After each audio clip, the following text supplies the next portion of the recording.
All right, everyone. Welcome to the Little Theater of Norfolk's The Mantle Book Club, featuring W.T. Meadows, the author of the book. Awesome. So for anybody who is unfamiliar with the Little Theater of Norfolk, first of all, we're really curious as to how you found us. But basically, if you look back in our actual founding documents, the part of the purposes for which the Little Theater of Norfolk was formed was to foster and improve the cultural and educational environment of the city of Norfolk by creating and developing public interest in the composition, study, and presentation of all forms of literary endeavor. And in case anybody didn't notice, we are currently closed because of the COVID-19 virus.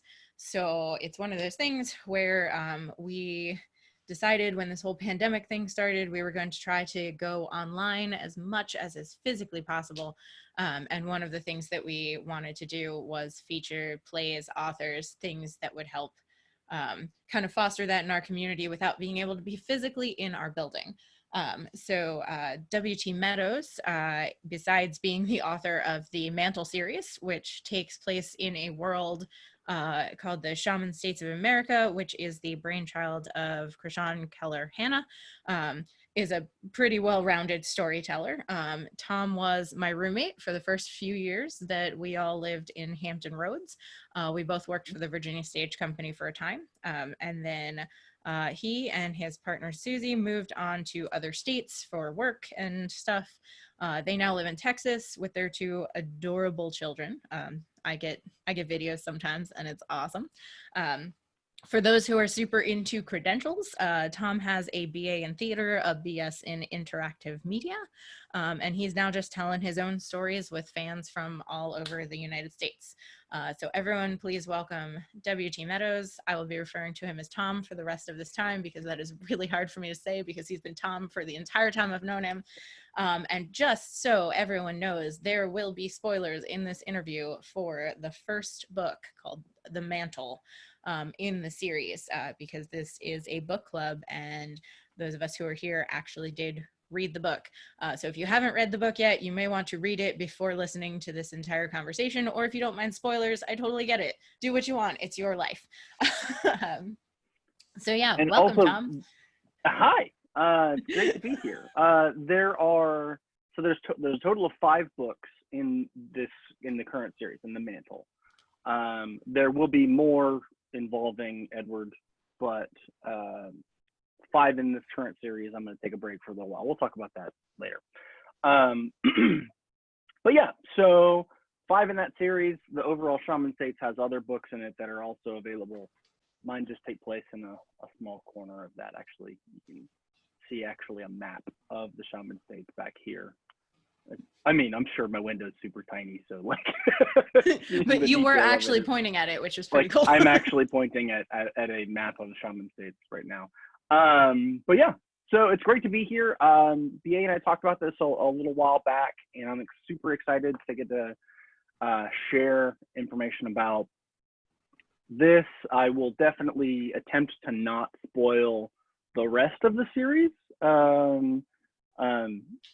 We were talking a bit before this about how I'm really glad that I recently read the book chapter by chapter on my Facebook, on my author page there.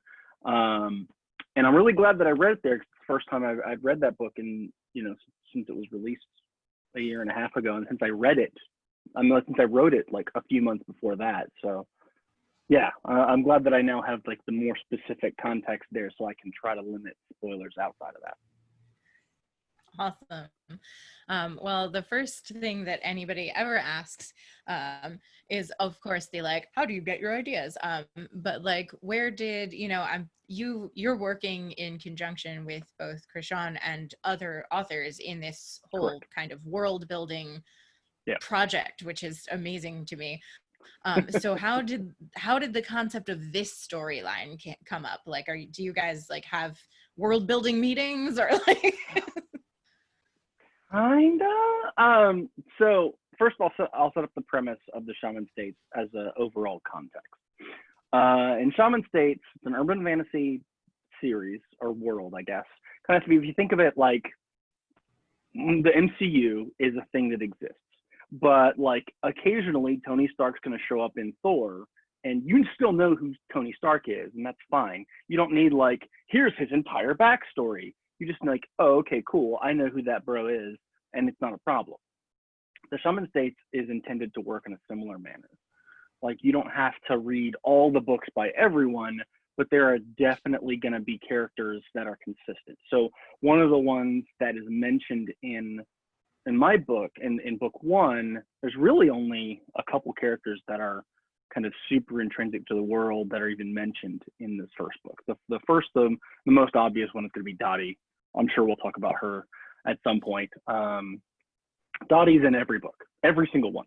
Like, it's actually in the documentation that like she's going to be in every book. Two is the judge.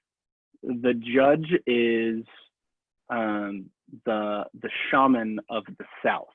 So what does that mean?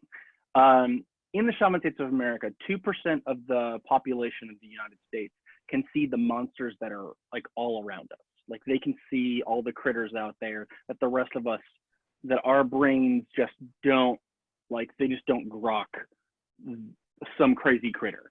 So for instance, if I, as a normal person, were to go out and like, if there was a ravenous wolf type critter that, or a goblin would be an example from this book, my brain just couldn't handle that, and so it would mentally parse that into something else.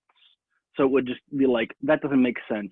Obviously there's like a rampaging child, or like maybe it's a very small person that is like freaking out or something, or maybe they're in a costume, or like my brain would just, I can't deal with this. So 2% of the population can see and deal with the rest of it. They also have what are called specters, which provide power to handle these things more effectively. The United States was divided up into 8 different states, which are collections of what you and I would think of as states. In the Shaman States, they're referred to as areas. So the book takes place in the Shaman State of the South, which is Virginia and South. So LTN is in the South. My books take place in the area of Tennessee. They take place primarily around Knoxville. They venture, actually, there's only one major point where they venture into a different state. The rest of them all take place pretty solidly in the South. Krishan, for instance, writes primarily in Texarkana, which is where we happen to live, which is in Texas and the 7 states that surround it. Excuse me. Yeah, so I hope that gives a decent primer for the world. So back to your actual question, which is, where did we get the concepts for this? How do we deal with like working with other authors? This is Krishan's world, Krishan's baby. Like, she came up with all of the, and she refers to herself as the story mother. So all of the ideas kind of need to go through her. So while I wrote the words to the book, since it's her world, that's why we're co-authors. And she also has final say on pretty much anything. So all that came down to about 2.5 years ago was really when she was starting to kind of kick off the idea for the world. She was coming up with the branding, coming up with the cool ideas behind it.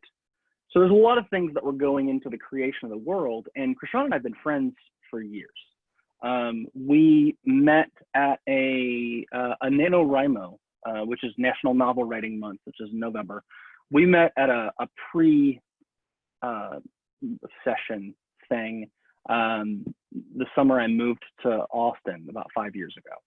And so we've been friends, like we met, like she was the first author I met in Austin, or the first person in association, even with NaNoWriMo, that I met in Austin. because we sat next to each other and she liked my shirt and was just like, we got a hug. And I was like, okay, that's how this is going to go. That's amazing. Yeah, she's a trip. And the first thing we did professionally together was I designed a couple book covers for her,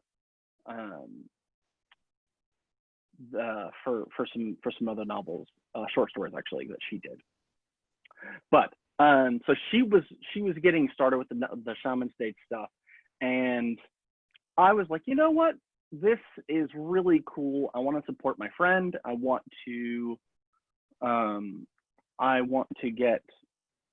her to know that I appreciate the work she's doing, that I think it's super cool.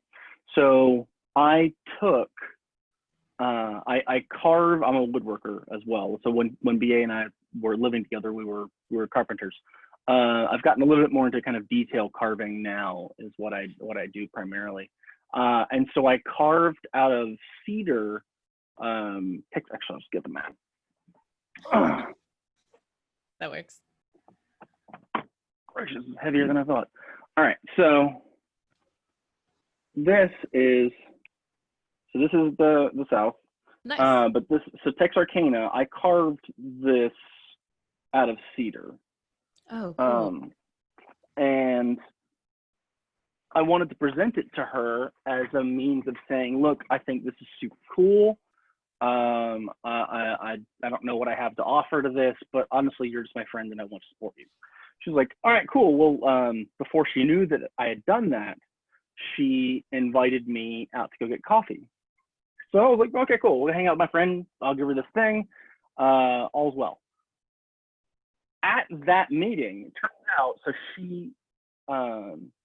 I gave her the thing and she was like, it's really funny that you wanted to give me this because I wanted you to meet me here because I want you to write 5 books in my world. And I was just like, what? Yeah, so I wasn't super familiar. Yeah, exactly. I wasn't really familiar with the concepts of the world at the time. And so I was like, that's cool. I don't know. It's a lot to commit to. So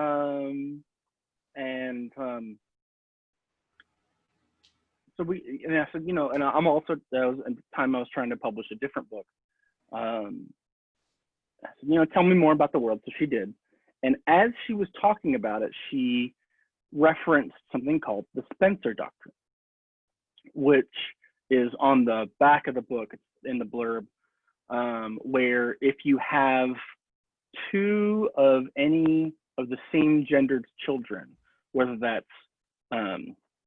born or chosen, and that could mean adoption, that could mean they transition, that could be, any number of different things for where that could come down to.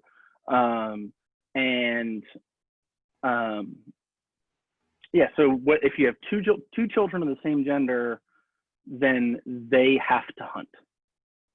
Sorry, 3 children of the same gender. The 2 comes back to play in a minute. But yeah, yes. So if you have 3 children of the same gender, then they have to hunt. And I was just like, well, hold up. And so I started asking questions about if maybe, so I set the precedent basically for the concept of the mantle, of a family who had been in the hunt for a while, had pieced out, and then they have kids, and they have twins like way later in life. Is that a thing that would make sense in this world?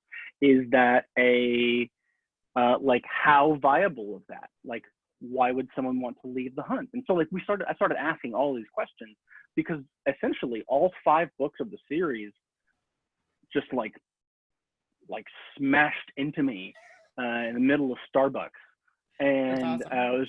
And so it was just like, oh, so what about this? And then what happens if this happens? And then like, where if they go here? And what about the parents and all and the kids and all of that other stuff? So really, as we were going, it all spun out from when she first told me about the Spencer Doctrine. And from that point, really the only thing that's changed from that first night, like there's little things that have changed, but the main story arc, only thing that changed from the beginning to when book 5 came out is the time difference. I had originally intended it to be about from the length of time from from obviously Edward's birth until the twins become 18. That was the original intention. Okay. And I started writing the first book, and I was just like, okay, if book 1 takes place in a year, that just doesn't make any sense. And so reasonable. I said, you know what, that's stupid. So I changed that up a bit. So I guess that's a small spoiler. That's a book that this whole series does not take 18 years. There you go. There we go. Sorry for spoiling you. I think that's an acceptable spoiler. It's sort of like really saying everything Star else. Wars is about a guy. Yeah. But yeah, the series overall, it's definitely less than 18 years. But otherwise, it remained pretty close to the original kind of arc that I had wanted it to take. Awesome. That is that's always helpful when you're like, oh, cool, this actually happened the way I thought it was gonna happen. Yeah. And so to the ideas and the coordination and all that kind of stuff, really, again, all of it goes through Krishan. So there's part of it is, at this point, we've all been blessed enough to write in somewhat different time frames. And what I mean by that is, so there's a series that took place in the early 90s. Mine starts in the late 90s. People have said that it starts around that time because that's how old I am, and that's actually not the case. The only reason why it started in the late 90s was because originally I wanted it to end like current with when I was writing. When I was writing, it was 2018. So I was just like, oh, I want the kids to be 18 when I get here, so we'll start the book in 99 and 299. So that's why that actually started then. It's just convenient that that's right around how old I am. Right. It's convenient that you can use your own life experiences to not have to research them.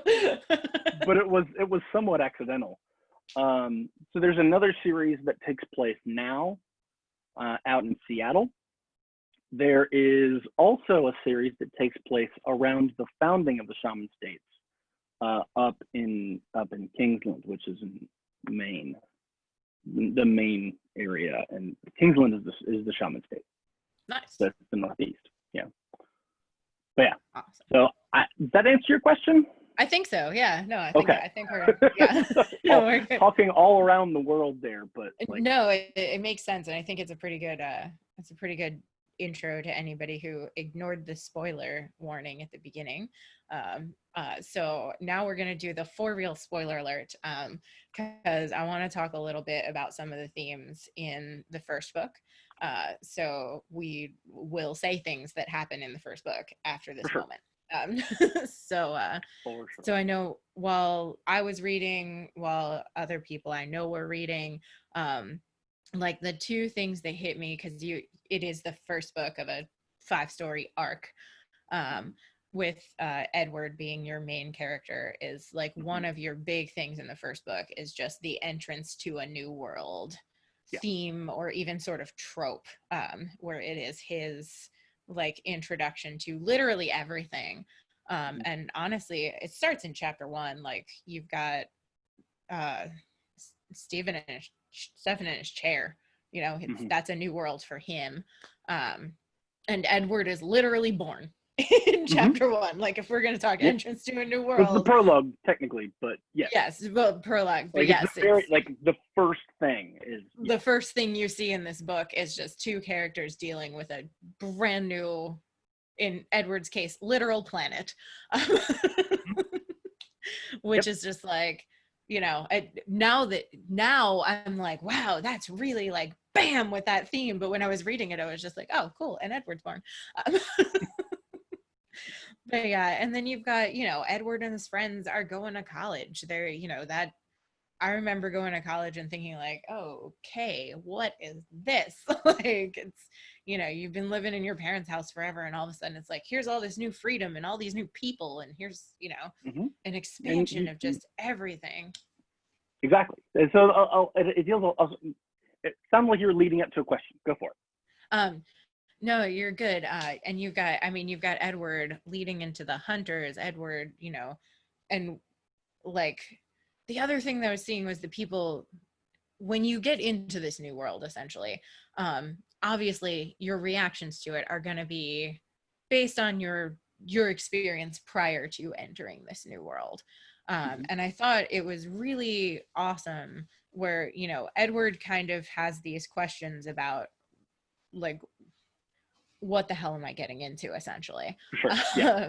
But Absolutely. you also have, of the people within the world, you've created characters with varying degrees of basically questioning the culture that they grew up in. You've got like the Button twins who are just like, let's just kill everything with all the Gung guns. ho and Right? Yeah, gun yeah. ho. But and then you've got, Dr. Sims, who's just like, I'm just kind of helping people get into this. Yeah, he has his baggage as to why he's doing things the way he's doing it, and yep, all of that was built into them. The character, or is intended to be built into them, so that they're all coming at it from different angles and different purposes. I mean, even Stopgap has, like, they're a literal stopgap between the two extremes. Like they are a stepping stone to lead him into the next hunt, because it's a more casual hunt. They're a more casual team. So all of those things were kind of intentional. Nice. Yeah, because it's very like, oh, awesome, you've got all these amazing characters that, like, now having read the rest of them, I'm like, oh, cool, they develop out, and this is like sweet. You get this whole world. And then you've also got the we're going full spoiler, I think. Yeah. It's like, this is in the first book, right? The little girl who's kidnapped by the goblins. Yeah, she Mako gets forced to enter this world. Yeah, correct. Mako is just, correct. She didn't have a choice on this one. And it's kind of crazy. And then you've got, mixed in with this new world building, you've got the uncertainty of how many things in this world are completely out of your control. Yep. And that's just kind of, it's the question of like, do you just take charge of everything and go do it and be the thing that you think you want to be, or do you like let the universe flow with you and kind of go? And I guess, like, I don't know, I know you ask a very specific question to everybody, but I would also want to ask, like, in the third chapter, I think, when he actually physically makes the call for the first time to stop Gab, my question would be, would you have made the call? Yeah, I think so. I think I would have made that call because when he first calls the handler from the sheet of paper, that is the first step into kind of agency, his own, like, excuse me. It's a measure of, I have to do something. Like, he doesn't feel like, he's feeling like he's being forced into this world, whether he wants to or not. So, like, he's had all of his decisions made for him regarding the shaman state. And to an extent, a lot of us, I feel, do, as we're kids. Like, our parents will make the decisions that we think are the most appropriate for our children. I transitioned from being the child to being the parent there. Happens. But that's life. So, like, our parents make the decisions that they think are most appropriate as we grow up. But after a certain point, we have to choose how our life is going to go. We have to have some measure of agency over like where I can't, like, I'm a pretty laid back guy, but at the same point, like, you have to make decisions for yourself. You have to do things. You have to kind of say, this is where I need to exert some measure of my own control over things. There's another theme. So you mentioned, you know, do you just go with the flow with the universe, or do you take control? I also, one of the major themes of the book was at what point does faith, from a kind of a spiritual perspective, become folly? What point, like, because Edward's parents and he, I mean, and even me, are kind of spiritual people, and religious, but at a certain point, you can't just say, well, God's going to do this thing, because that's not actually faith. That's you attributing what you think should happen, and that is, like, that's definitely not faith. Yeah.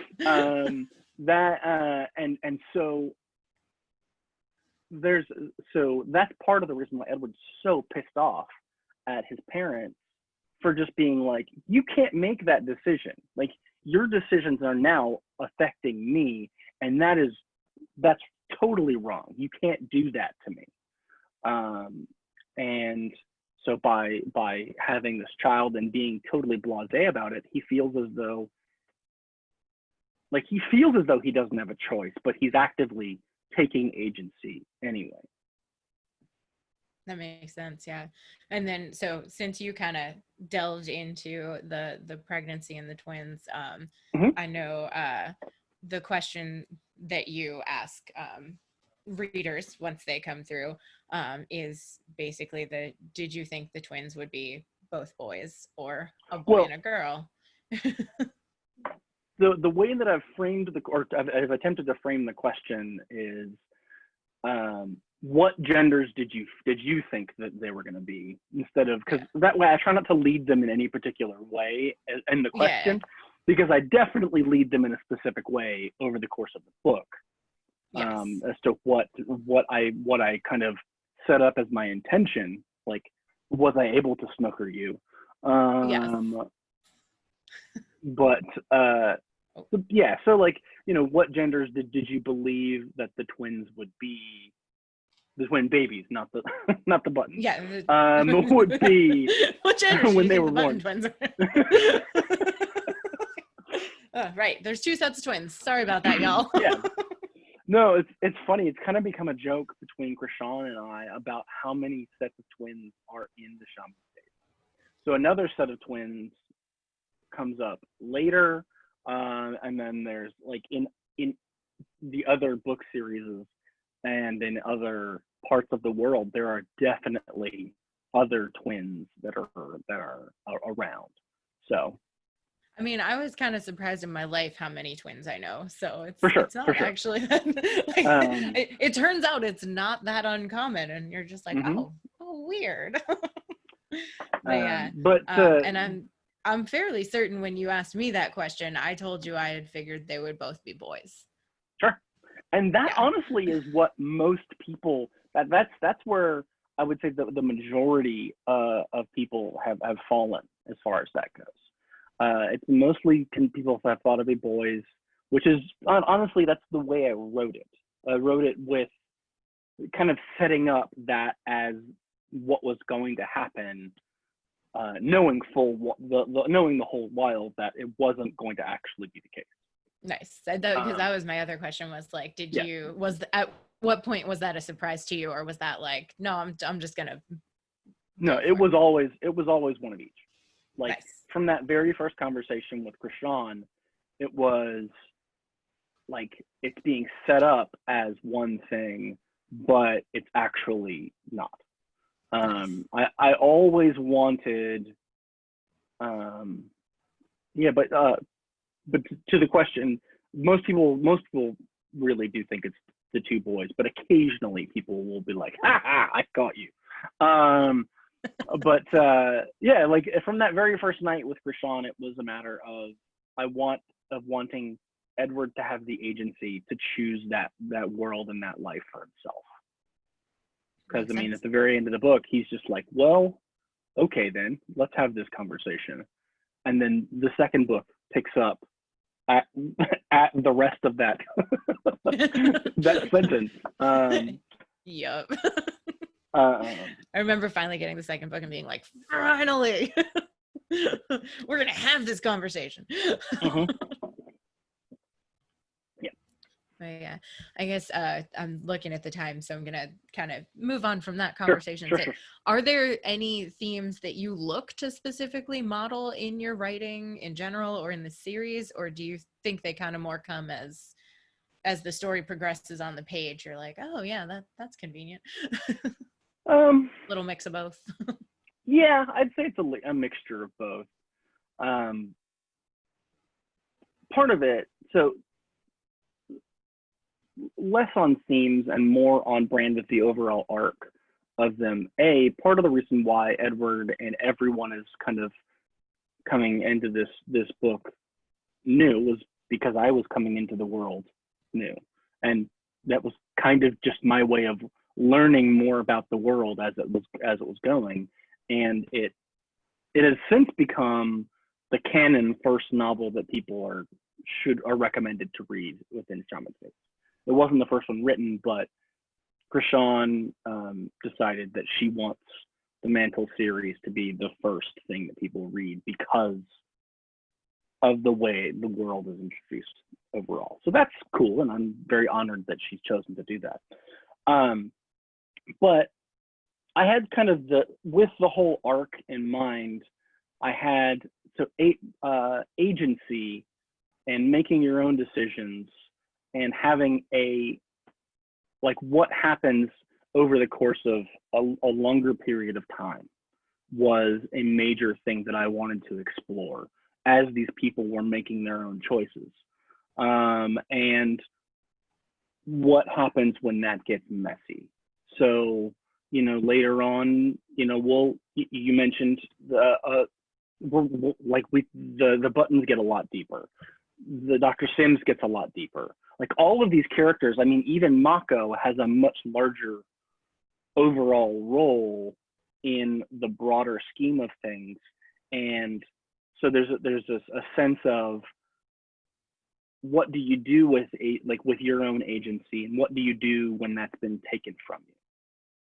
How do you respond to those things? And I like to write larger, for me, I like exploring where characters are going to go, and I feel like trying to set up what the characters are and their motivations was really important to me. And so, from Stefan and Maria to, I mean, even the judge, I wanted to explore some of him. Like my first introduction to him was Krishan saying he's the main villain of the shaman state. And I was just like, oh, okay. And he's in my state. Neat. Because I was the first one to write regarding him. And I don't like mustache twirling villains. I like people who I like them when they've got a rationale or when they've got their good sides too. And so the judge becomes much more humanized. So even as someone who is not presented all that well in the first book, I still wanted to give him a human shade. And so one of the books specifically is about what happens when you make bad choices. Like when you make really, really terrible decisions over and over and over again, how's that going to affect you?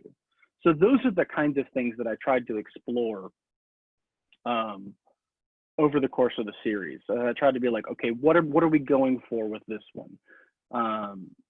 Making bad choices and redemption, or the literal passing of a mantle to someone else, but you're not necessarily ready for that, or what are the things that bring us together? Like what are our unions? What are the things that make us what solidifies us as a people, or what happens when we've accepted our role in things and we're saying, okay, this is the way it's going to be. We are part of this larger community.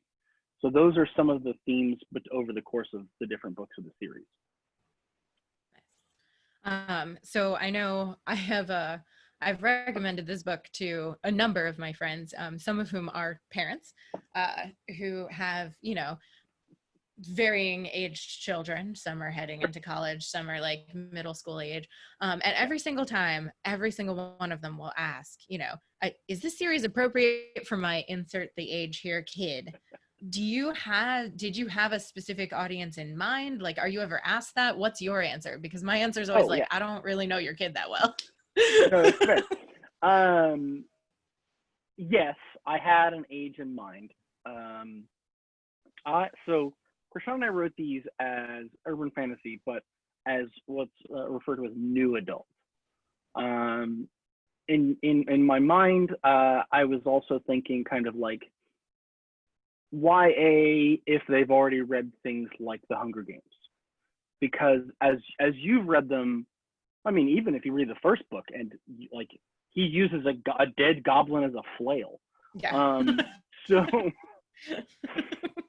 the books get fairly violent. And Hunger Games is also tremendously violent. So like if you've read the Hunger Games kind of, then you're at a place where like I can't think of anything else that would be like inappropriate for anyone younger than that. I was thinking people around his age or maybe a little bit younger. The neat thing is that I've gotten a couple reviews from parents saying my teenage child really digs this, and like there was one review for one book, and then the next book they were like, no, seriously, my kid really digs this. And I'm like, all right, I'll take that. That's awesome. So yeah, basically, if the teens read those couple books, like I mean, I read Jurassic Park when I was 11, and that was probably not great. It's very scientific too. The book Jurassic Park is like science fiction. Yeah. But so this movie came out as 12, but yeah, so my kids, they have not read it. They definitely will not be reading it for a while, largely because of the violence. And like my kids are 8 and 3, so like that's fine. It's not for them. They're not intended to really understand the major themes of it. So I think that teenagers, sure, like that'd be fine. I wouldn't have a problem with that, but have an understanding that like how are your kids on handling fairly graphic violence? Makes sense. So I know I sent you some of these questions beforehand, and for time purposes, I'm going to skip a little. But I want to talk for a little bit. What is your favorite part of the series or the universe that the books take place in? Oh man.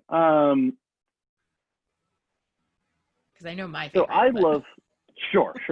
I love the interactions between some of the characters. So there's a character that comes up a little bit later, named Clancy, and he's Krishan's favorite character, like hands down her favorite character, and he was the first character that Krishan said, you need to bring him in, and so he shows up at the end of book 2.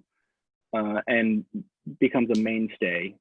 And so the interactions between like Clancy and Edward were a lot of fun to write, but in general, character interactions are my favorite. But really, my hands down favorite thing to write in the Shaman States is the dot and dash. Yes. That's hands down. Gotta be my favorite thing to read too. And hopefully the things that I think are fun to write are fun to read. As another person has told me, they can really tell when I'm having fun with my writing, because it just like it reads much more fun as well. But yeah, like anytime people go into the dot and dash and coming up with different iterations of it was always a blast. And so I tried to come up with at least one new version of it in every book. So in book one, there's 2 versions, and then there's like at least one new one in every book. It really, like, the dot and dash makes my scenic designer heart very happy, because it's basically like reinventing. every time somebody goes into a new one, I'm just like, oh, cool, new design. Exactly. Yeah. And that's, and like, how can we make this fun, and how can we make this the same? Like what pieces of it can we tie in? Because it's still the dot and dash. Dottie's definitely still there, but A, partly where is it? And B, why is it the way that it is that way? Mm-hmm. And how do we show the connections, and how do we show the differences that make sense? Yep. And so that was a fun challenge, really, each time I went there. There's like a part of me that like wants to see like dot and dash the stage play, and then there's another part of me that was a technical director that's just like, that sounds like a nightmare to put on stage. I could see that. But yeah.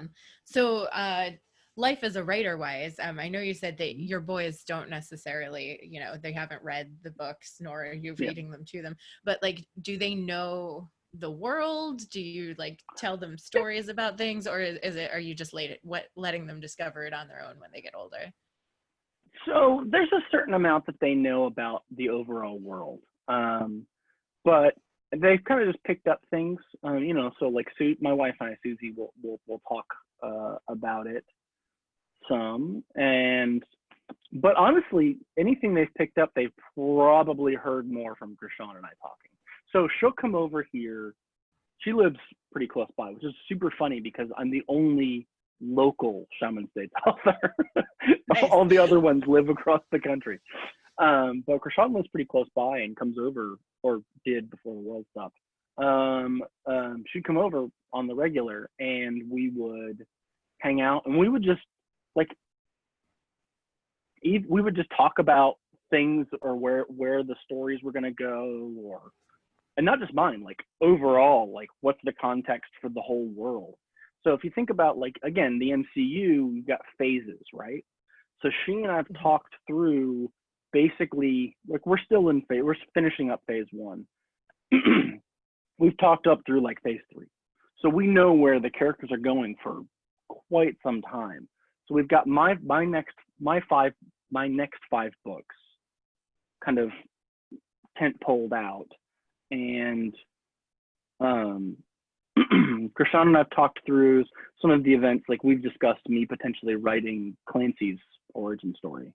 She likes the way I write her favorite character, which is, again, a huge honor that she likes the way I write him enough. He's that also she wants awesome, me to write and that. I really want to read that. So it's fun, and so where he came from, the origination of his hunt team, the Mags, and kind of where all of that came from. So we've got a plan for that at some point, and so my boys have picked up things. So it's like Krishan, like, we've talked multiple times of like, well, like, do we start a podcast of like Tom and Krishan just sit around and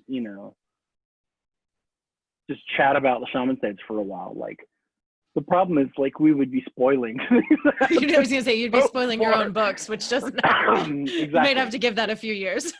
Exactly. Well, and it's funny, like, we have to have the conversations because all the books happen at such different times.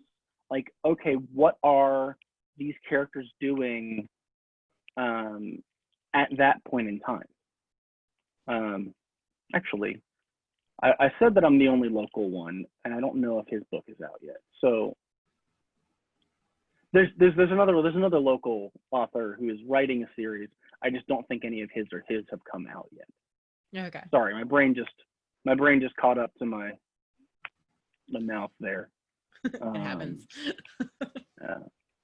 but he's does real great stuff. I'm very much looking forward to his series. Nice.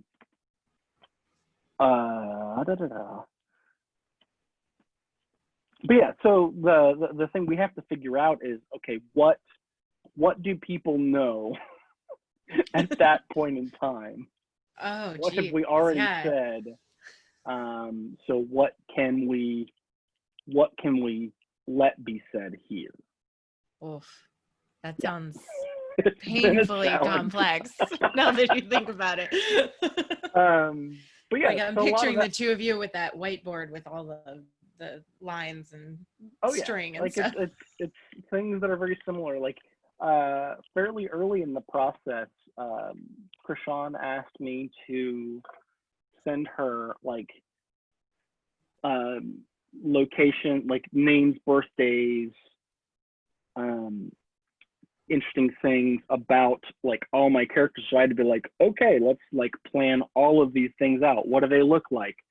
Other people have been like gone so far as like, what do they smell like? That's not a thing that I particularly have ever written about. So, but humorously enough, Krishan makes soap and has made like smells that are of similar things.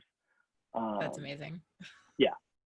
So if I ever make a character that smells like eucalyptus, it's purely so that I can have her make a like eucalyptus soap.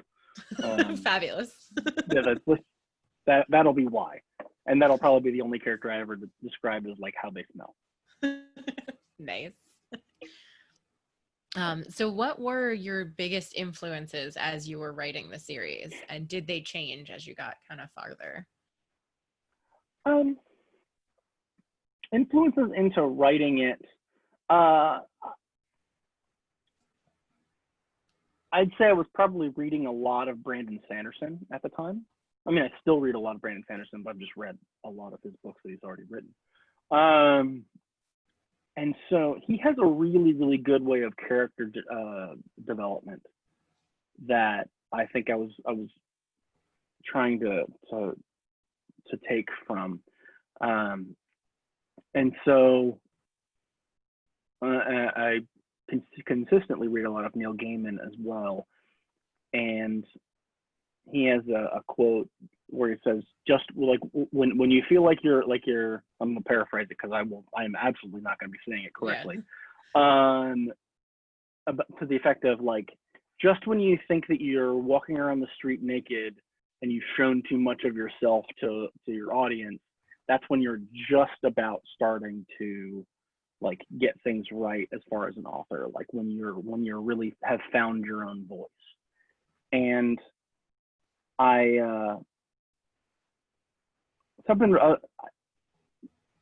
deal a lot with Neil Gaiman quotes. I think you said a lot of really great stuff, and so he's influenced me a lot as an author. Yeah, those two were probably the ones that I was reading the most of at the time. Urban fantasy wise, Jim Butcher's Dresden Files, because that's kind of the go-to with urban fantasy. So if if you're thinking modern monster hunting or modern monster or fairy world or fantasy stuff is really urban fantasy, and Dresden Files is one of the more popular versions of that, and we get 2 books of his this year, so that'll be cool. Nice. So those are the ones I was initially, I'd say, focusing on or reading a lot of at the time. Awesome. What is your writing process like? I can imagine that it might be a little inconsistent considering you have 2 little ones running around the house, but So it's largely kind of I tell them like, look, I need to write for a little while, or I write when they go to bed. Is one of the other big things. But usually I'll actually just sit back there on the couch and I just write on my tablet. Nice. Like the keyboard and everything built onto it. But I like to get comfortable. Like I tried writing on my desktop, which is where we're talking right now. I tried initially writing from it, and it just felt too stuffy for me. And so I wrote maybe a third of the first book on that. And it felt like pulling teeth. And so I said, screw it. And so I went and sat on a couch with my tablet and was able to write the rest of the series from there. And it was just much more comfortable. Or I'll sit outside on the back porch. That's what I've started doing with my next project is I'll take the dog out and she'll just run around in the backyard and I'll, it's a trip. And I'll just sit back there and put my feet up and tack away at the computer. So that usually, as far as like my process for getting a scene or a chapter or whatever, I try to get about 1,200 words in a session if I can, or like a scene. I try to get a scene done. If I can get a scene done, that's better. I don't like leaving off in the middle of a scene. It frustrates me because then you have to figure out, okay, where am I coming back in with this? Are they in the middle of a sentence? Something stupid like that. No, I want to have a good ending point.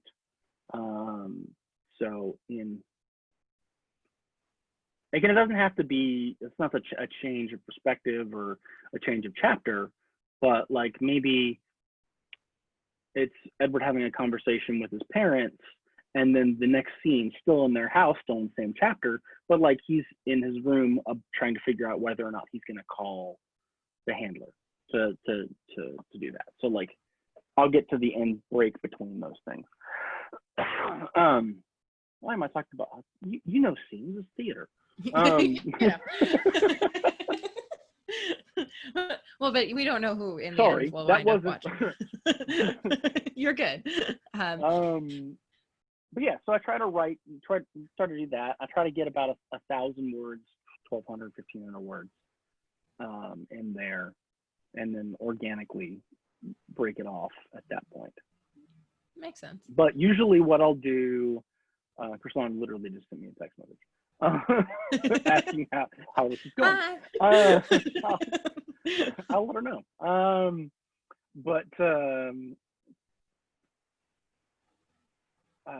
So I usually have an idea for where things are going to go throughout the book or the story. And then I'll be like, okay, cool. This is where I need to go. I've got the goalpost here. What do I need to get from here to here? And then often what'll happen is I'll be like, okay, cool. I need to go here. This is the step up. And then in order to get from here to here, I realize, oh no, I actually need to write this step instead. So I'll go and I'll write this, and hopefully it's just that one step. Sometimes it's like this one, then this one, then this one. And then this difference has ended up as this. And I'm just like, okay, well, neat. Like you'll notice as the books go, they get substantially longer. The first book is pretty short. It's 35,000 words. Okay. The book 5 is just over 100,000. Nice. Yeah, so, it was definitely like because I get them in Kindle version because I can't hold a book anymore. My hands don't quite work that way anymore. But it's one of those things where it's just like, you pick it up, and like the first one I was like, oh, I breezed right through this, and the second one I was like breezing through it, and then I looked down and I was like, oh, I'm only at 30%. Awesome. Yeah, it's part of that all is that the world and the characters get so much more complicated. So like as I was learning more, because as I said, the world's kind of about stepping stones into the world, and that was as I was learning more about it. But also part of it was intentional.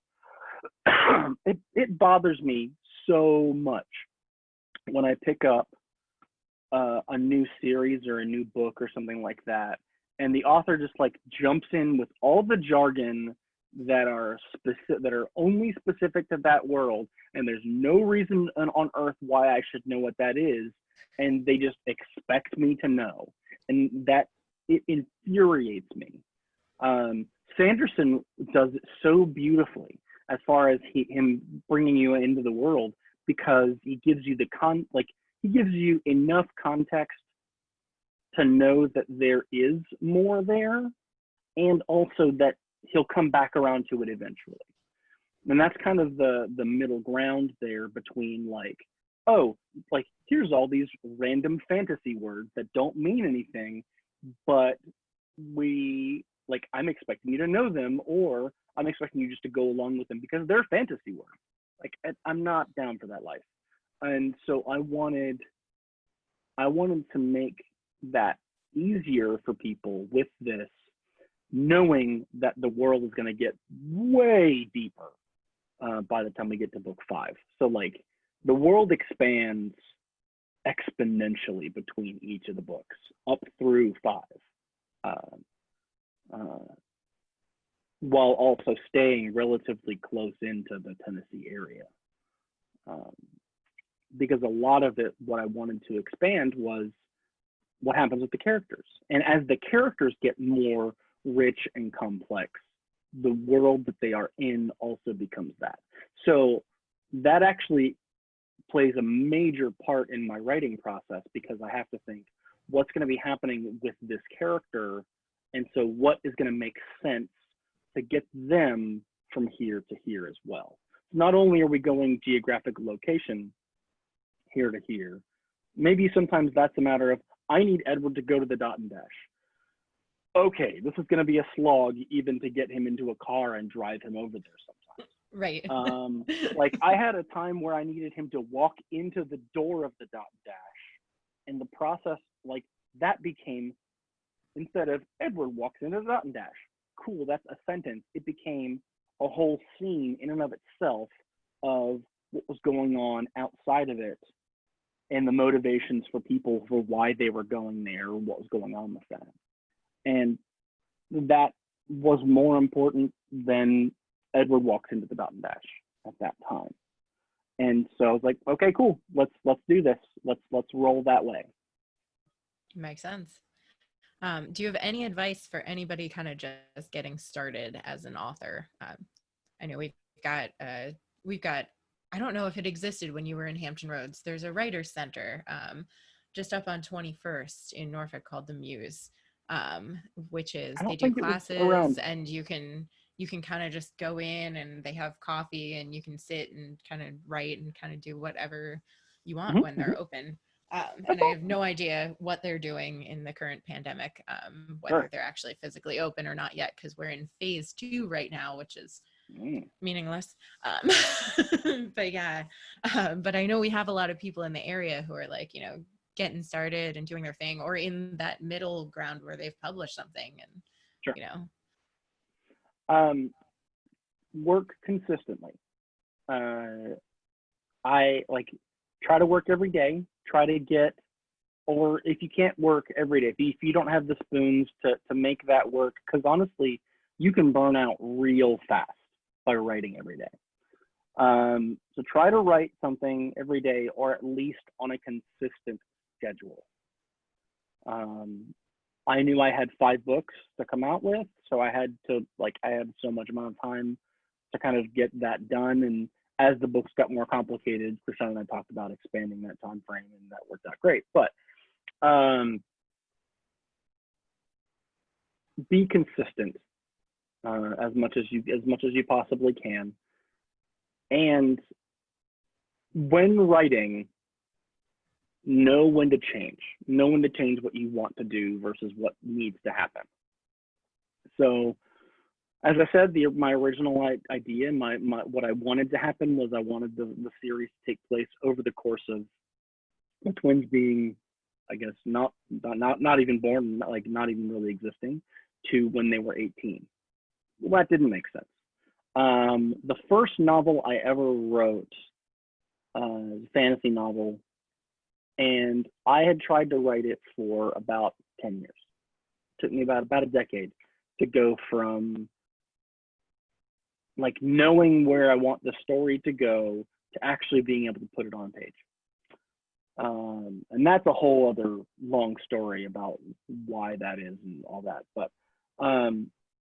when I eventually got to the point where I was writing it, I had been planning for the story, for the two main characters to meet up in the middle of the book and then spend the rest of the book traveling together. It was a kind of a coming of age traveling story about two boys. And as I was writing it, it turned out that the two boys met in the middle still, like, so they got to that point, but then I felt like they needed to diverge and have that meeting still impart what it would do on their trajectories, but they needed to explore that separately instead of together. And the book was so much better for that. Not great writing. It was my first novel, and it's rough. But with that in mind, that taught me a huge lesson as far as knowing and paying attention to where the book feels like it needs to go versus where I felt I wanted or needed the book to go. So be prepared to let the story tell you what it needs and to actually listen. That's my kind of biggest piece of advice. Makes sense. So obviously we want people to read your series because it's awesome, and we want people to read the other like people's series. Do you have a book recommendation for something that like you didn't write that you would like to share with people? For sure.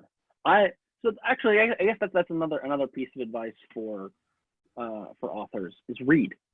Constantly read as much as you can, and I definitely try to do that as much as I'm able to. The book that I'm currently reading, interestingly enough, is by someone who lives in Hampton Roads, and that's a book called The Lady Alchemist by Spencer Doctrine, and it's super rad, and I definitely recommend it. Also, the next book that I'm really looking forward to reading is On the Come Up by Angie Thomas, who did The Hate U Give, which is also phenomenal and cannot recommend it highly enough. So those are both ones that I definitely recommend reading.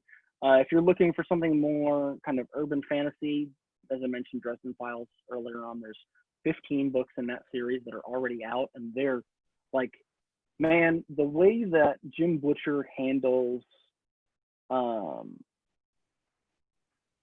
developing story it's just gorgeous. There are events that'll happen in a couple, like in book 2 or 3 or something, as an offhanded comment that you come back to like a literal 10 books later. You're like, oh, that was why you did that thing.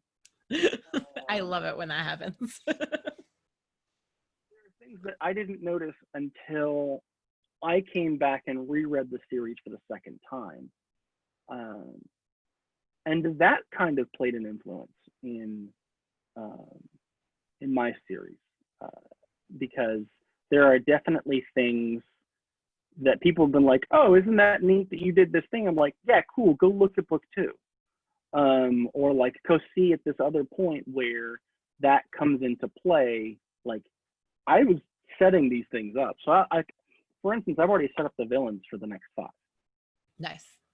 Like they're in this series as far as who the main villain is, and a few other things. But this isn't about me. Other authors are great. Lock-In by John Scalzi is fantastic.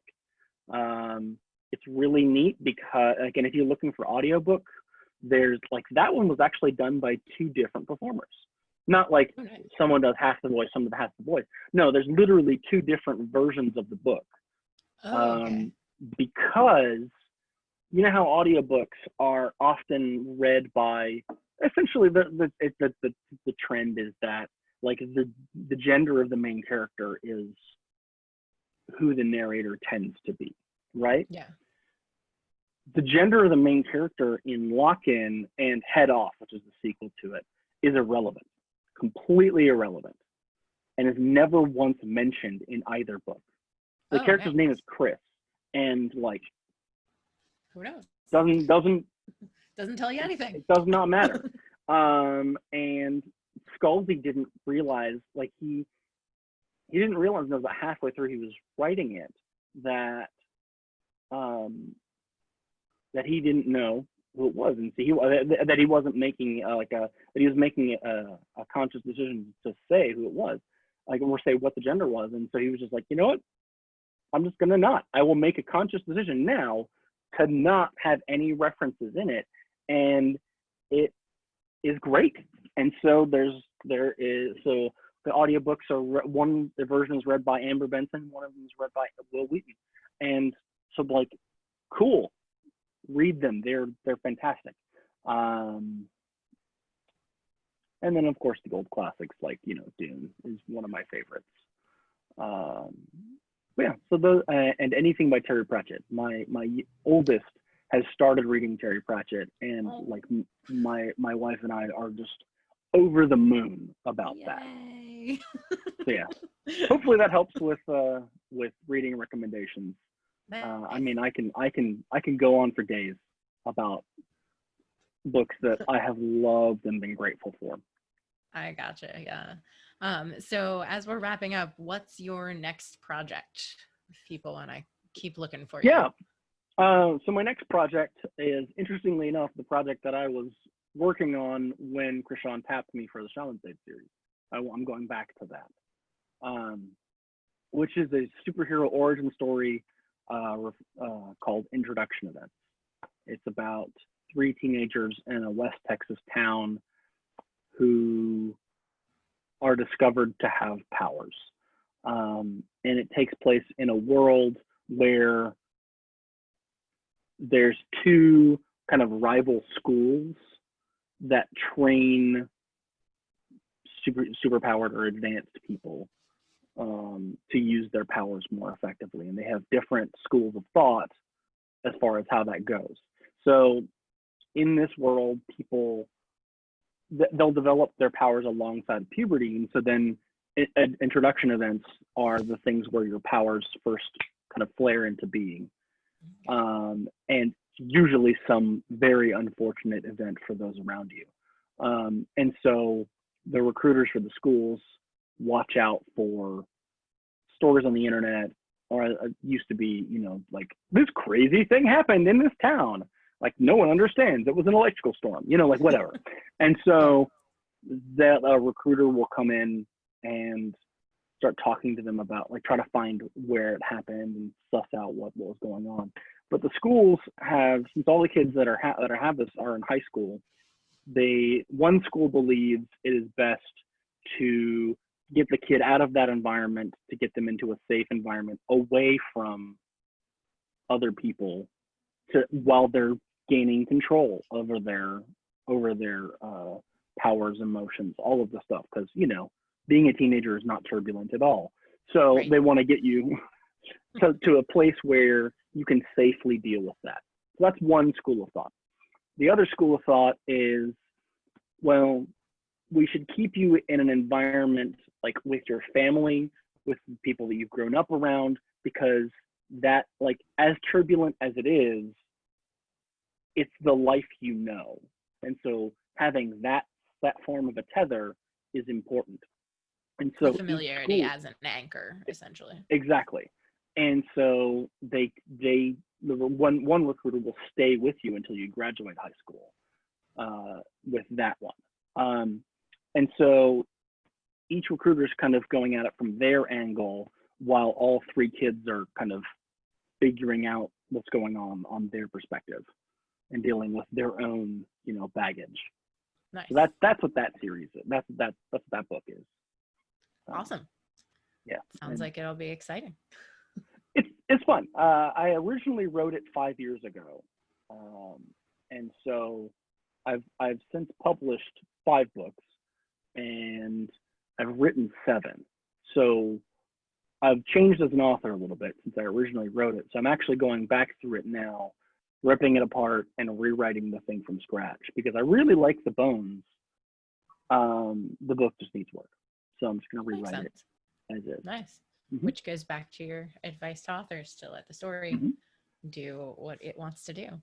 Awesome. Well, we should probably wrap up because it is 15 minutes past when I originally told you we were going to end, and like a half hour past when I originally told you you wouldn't have to be here. And you've got 2 kids. So, but yeah, thank you so much for being here. Thank you so much for like talking to us forever about your books and for writing them in general. And please thank Krishan for all of the work that she does as well. I know she's not with us today, but she's an awesome woman. And yeah, yeah, it's awesome. Well, Bye, I will talk to you later. everybody. Yeah. Thanks for Talk to you coming. I hope later. that you Yeah, enjoy things. And yeah. And I have a will good day. probably reach out to you to get some links for some of the things you said. That For sure. way, For sure. we can post it with the video. That way people can see that. Sweet. On it. Alrighty. Bye. Bye. All right.